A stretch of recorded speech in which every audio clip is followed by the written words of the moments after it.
Welcome into Seahawks Today. I'm your host, Will Ortner, and I think that Colin Cowherd and I have a few things in common. One, we have great hair. Two, we are both from the great state of Washington. And three, we are both extremely high on the 2025 version of the Seattle Seahawks. What did Colin say? Well, we're going to get into it because that picture's telling you something that I think a couple times I've alluded to, but I haven't quite gone all the way there. Colin thinks that Seattle might be in a Super Bowl window. Let us know here at Seahawks Today. Do you think that Colin Cowherd's off his rocker? You're going to type yes down below in the comments. If you don't think that Colin's off his rocker and that the Seattle Seahawks are truly, and I mean truly, a Super Bowl contender in the year of 2025, type no down below. Now, how does that picture work? We just kind of showed you. It seems pretty self-explanatory, but I want to make sure that you know specifically what Colin Cowherd said. He went into a segment with his co-host Jason McIntyre, and they were ranking the teams that Colin thought could win the Super Bowl. Now, Colin will do this segment, probably once a month or so in the NFL season, so it's a very fluid list. As someone who's been listening to Cowherd since he was back at Portland, doing Portland radio and working late nights on the NBC affiliate down there, I've gotten to know Colin for a pretty good part of my life. Now, he led off with his defense of the Seattle Seahawks. Colin knows that there is going to be an instant attack because when you look at the teams in that list, you've got LA. People love McVay. They love Matthew Stafford. He had Baltimore in that list, of course, Lamar. He had the Eagles in that list. Of course, they just won a Super Bowl. Jalen Hurts doesn't get enough love. He has the Bills. I think they're the best team in the NFL right now. Green Bay Packers are playing lights out. LA with Harbaugh. It's only a matter of time before that guy gets a Super Bowl. But he had the Seahawks in there, and he had to make sure that you all knew why he had them in there. He said he loves their roster, man, from top to bottom. He said this Seahawks roster is talented and he loves the head coach. That's kind of the whole gist of the segment. Hey, these are the teams that are playing well, and it's not fool's gold. They have a good roster, they have a good head coach, and I'm buying into their quarterback, and we'll get more into his bot in nature when it comes to Sam Darnold. But I couldn't agree more with Colin. I might be a little bit off my rocker. I might be a little ahead of my skis here. But I do think that right now, with the way that you have been playing and the improvements that you can make as a team, I think that you have the potential of being a Super Bowl champion. How do you think that's possible? Well, let's first take a look at this running back room. Zach Charbonnet obviously has a few less carries, so you have to remember he's got one less game than Kenneth Walker does this year. But through 4 games for Walker and 3 games for Zach Charbonnet, you're rushing right now at over 350 total yards. That averages down for Zach Charbonnet, but you also have to remember that he is someone that the Seahawks use on the goal line, so that number is going to be lower. You have 5 total TDs between the pair, but frankly, Kenneth Walker's have been very explosive. It does feel like K9 is getting back to that place where he used to be, right? He's getting to that spot of anytime he touches the football, it could be an electric factory out there. He could at any moment break away. We're not even getting into how well George Halani has played when he's come in, or Jacardier Wright. So we're looking at that running back room and how they've improved. But I can't leave out the offensive line. Because as the rushing attack has clearly become more of a focus in this offense, you want to have a more mirrored up run game to pass game. Your offensive line has to play at a higher rate. Right now, Zabel is the best rookie when it comes to his run block win rate. He's actually one of the highest pros in the NFL right now. Abe Lucas, a guy you gave a bag to in his extension, has been playing extremely well other than the Nick Bosa loss. Jalen Sundell has been a sneaky great find for you. He's getting to reach blocks that very few centers in the league can. Charles Cross, he deserves an extension right now, because he's been playing lights out in that run blocking game as well as the pass blocking game, which we'll get to. Anthony Bradford, look, I want to make sure that I'm directly talking to you right now. There are bad clips out there when it comes to Anthony Bradford. I admit that. I have people in my DMs every single day talking about how they need to move on from Anthony Bradford. And I'm not opposed to looking at a guy like a Shane Lemieux or looking at the potential of the Kansas kid that they just brought into the practice squad earlier this week. I'm not even opposed to throwing Olu Oluwatimi in at center and then moving Jalen Sundell out there at guard. But Anthony Bradford hasn't been as horrific as he has been in the past, so there's room for them to improve. This rushing attack is going to get better. One, because you are going to be more adept, more used to using Zach Charbonnet, Kenneth Walker in that duo system. You're going to get Robbie Oots back, who's out for the next 4 games on the IR. So that's only going to add into that fullback running scheme.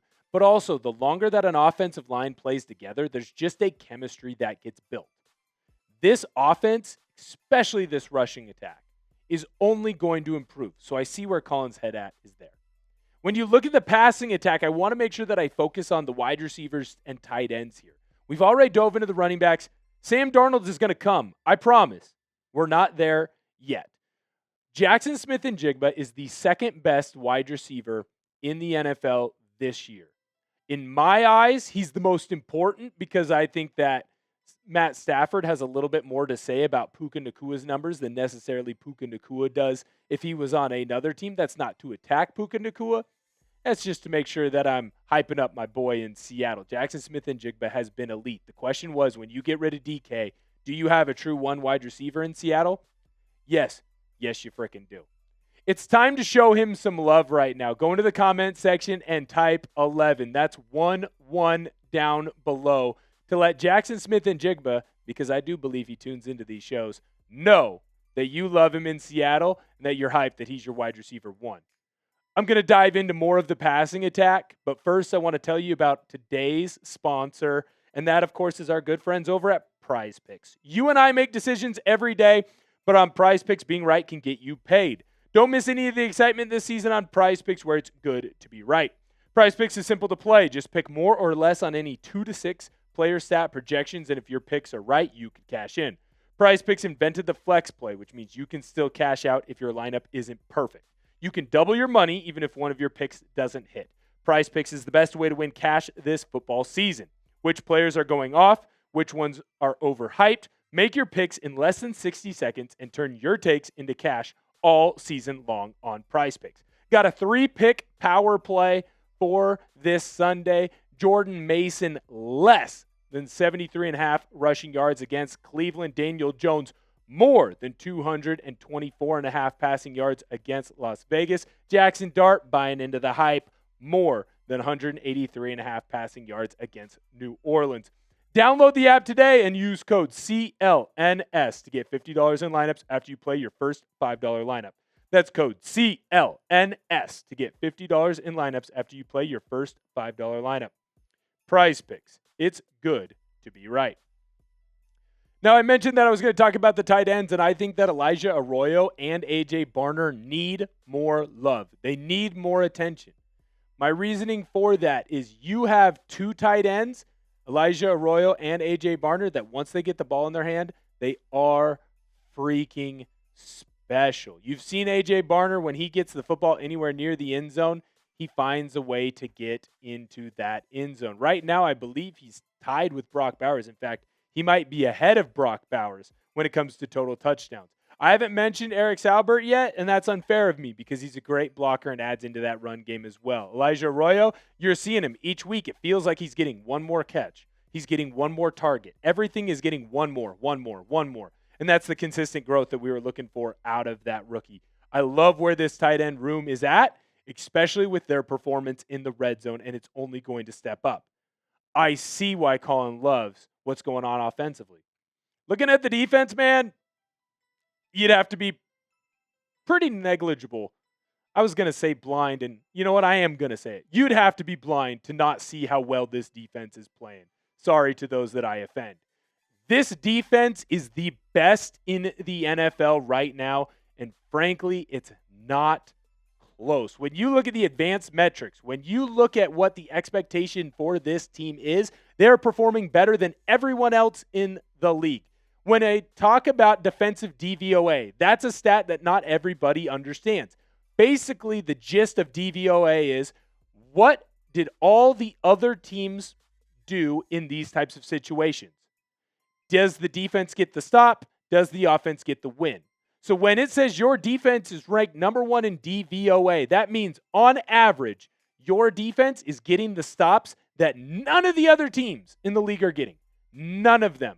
When it comes to pass defensive DVOA, you're the second best team in the NFL right now. But I think what's more important is that rushing defense DVOA being 3. How often do we see defenses that are great at stopping the run but horrible against the pass, or vice versa? You're a team that doesn't have that problem because you can do both of these things. If you need to come up with a big stop, it doesn't matter if it's 3rd and 1 or 3rd and 8. Your defense is going to come up clutch for you. This entire league should be terrified of what this defense is doing because, again, they're only going to get better. We saw it last year. Mike Macdonald's defense vastly improved weeks 8 through 16, even more so than weeks 1 through 8. The better that this defense gets to play together, the better they will be on the field. The longer they work together, this defense is going to improve. And I didn't even mention that you did most of these stats without, I'm going to say, arguably your best defensive player in Devin Witherspoon. He missed multiple games this year dealing with that MCL sprain, and you're still performing like this. You're still performing like this defensively, potentially without DeMarcus Lawrence. He missed most of that game on Thursday night. You might not get him back for this upcoming game. You've done all this without your starting big nickel and Nick Eamon-Worry. You've been doing this with a secondary unit that's been banged up, so you're only going to get him better just by the improvement of your team coming back and getting healthy. This defense is terrifying, man. It's absolutely terrifying. And Jason McIntyre, for his credit, not my favorite guy of all time, he didn't push back on the defense, but he did push back on the Seattle Seahawks when it came to them being a Super Bowl contender. First, he went after Sam Darnold. I've been teasing the Sam Darnold stats for quite a bit now, and I wanted to make sure that I left it out because I had to rebuttal Jason McIntyre right to his face. And I get it. The man's a New York Jets fan, I think. Pretty sure. We're going to say he's a Jets fan. I know he's a New York fan. How about that? So, of course, he's going to hate Sam Darnold. Of course, he's going to come after a quarterback that left his team high and dry. Of course, he's going to say, whoa, the guy was seeing ghosts and he doesn't go out and perform and he doesn't do the things that need to be done. He went through and he named every single quarterback in Colin's Super Bowl window and said, one of these names doesn't sound like the other. Well, I think that Sam Darnold's name probably should start sounding like the others. Look at his 2025 stats.